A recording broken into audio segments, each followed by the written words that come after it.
Hola amigos, un saludo nuevamente.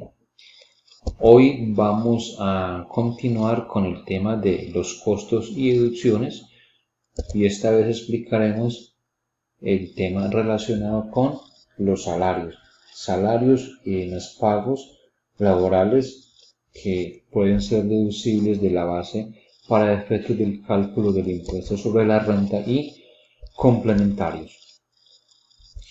Cuando hablamos de pagos laborales es porque dentro de ese concepto de pagos laborales podemos encontrar los siguientes: los salarios propiamente dichos, las prestaciones sociales, las horas extras y recargos, dominicales, festivos, auxilio de transporte, bonificaciones, entre otros. Todos estos constituyen pagos laborales. Pero el artículo 108 nos dice que para que estos pagos laborales sean deducibles de la base gravable para efectos del cálculo del impuesto de renta, se debe estar al día.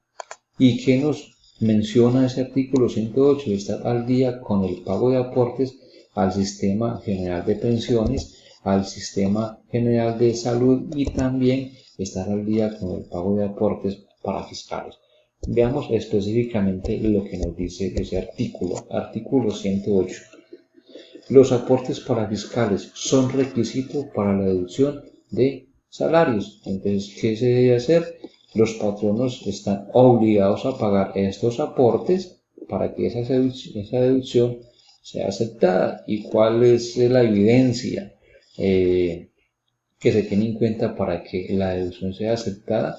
Los recibos expedidos por las entidades recaudadoras constituirán prueba de tales aportes. Hoy en día, pues ya con el uso de los canales electrónicos y una gran cantidad de medios de pago, entonces esos van a constituir las pruebas para que esos aportes sean deducibles de la base gravable del impuesto sobre la renta.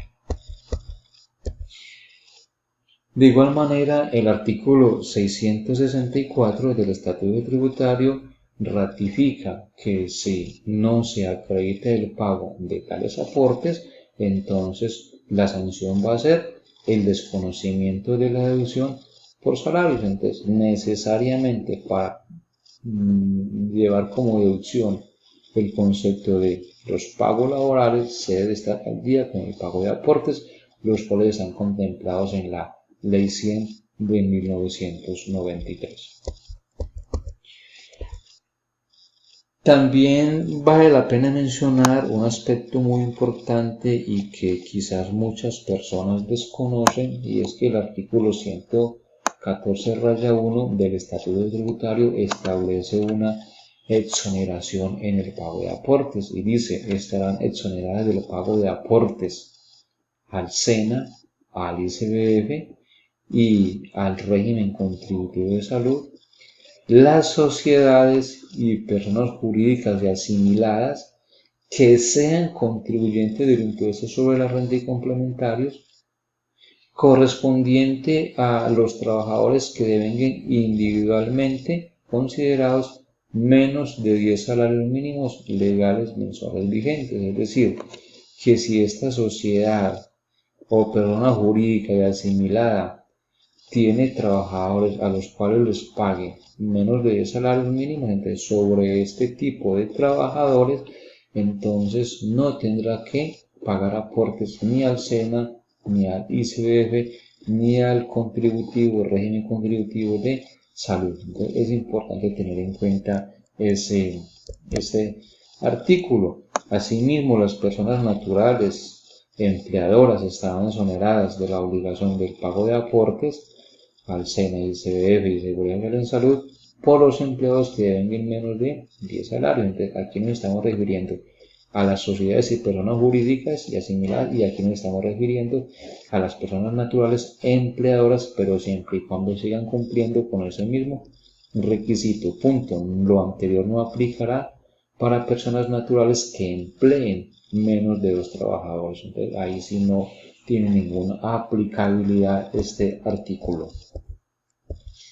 Y por supuesto, aparte pues de estar al día con el pago de aportes al Sistema General de Salud, pensiones y aportes para fiscales, pues lógicamente que deben cumplir con estas condiciones adicionales, condiciones o requisitos adicionales que tengan relación de necesidad, de proporcionalidad, de causalidad con la actividad productora de renta, y también que si esos salarios constituyeron base para ser sometidos a retención en la fuente, pues que se les haya practicado esa retención en la fuente, porque si no, no se podrán deducir de la base gravable para el cálculo del impuesto de renta y complementarios. Habíamos hablado de este artículo en un video anterior, y es precisamente lo que tiene que ver con la deducción, en este caso de prestaciones sociales y aportes.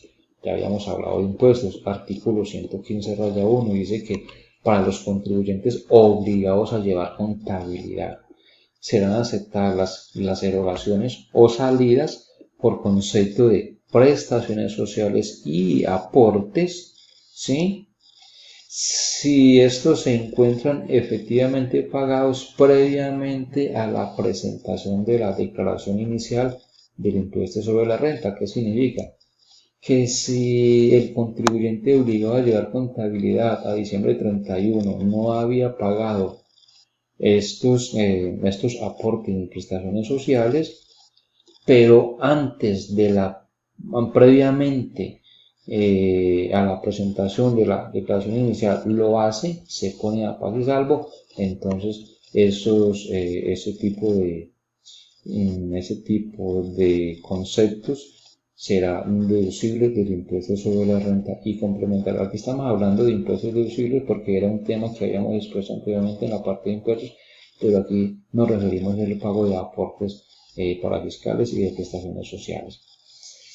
Yo pensaría que hoy en día con lo de la planilla integral de liquidación de aportes, este tipo de situaciones de que no se encuentra pues algo que son muy limitadas, porque la planilla en la mayoría de los casos exige de que debe pagar de una manera integral tanto aportes al Sistema General de Salud, pensión como para fiscal, es decir que en muy pocas situaciones de estas se pueden presentar.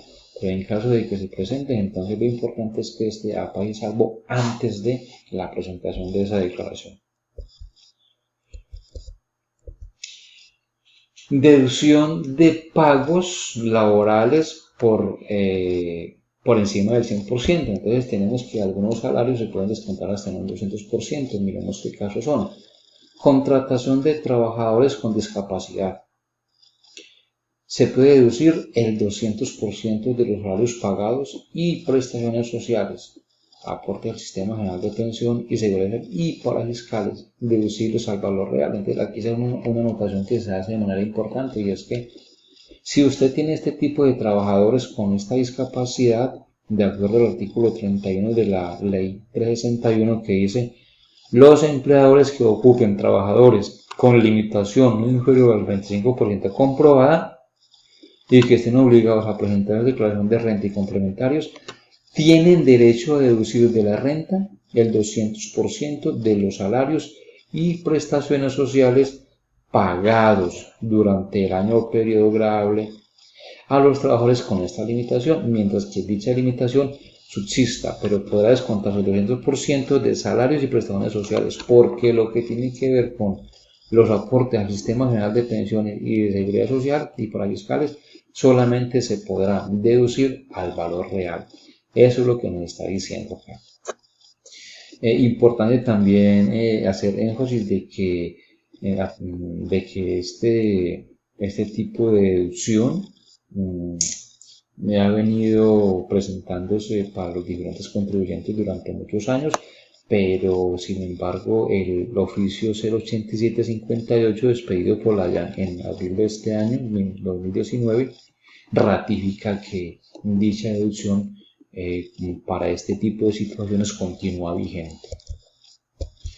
Tenemos también otra situación donde se pueden deducir salarios hasta el 200% y hace precisamente a lo que nos dice el artículo 108-1 del estatuto. deducción por pagos a viudas y huérfanos de miembros de las Fuerzas Armadas muertos en combate, secuestrados o desaparecidos. Entonces, si existen contribuyentes también que estén obligados a presentar declaración de renta y contratan este tipo de personas, entonces pueden descontar del valor de su base gravable el 200% de sus salarios y de sus prestaciones sociales. Aquí se sigue manteniendo la misma limitación, y es que los aportes del Sistema General de Salud y Pensiones parafiscales sí se deben deducir en un 100% al valor real, al valor que corresponde.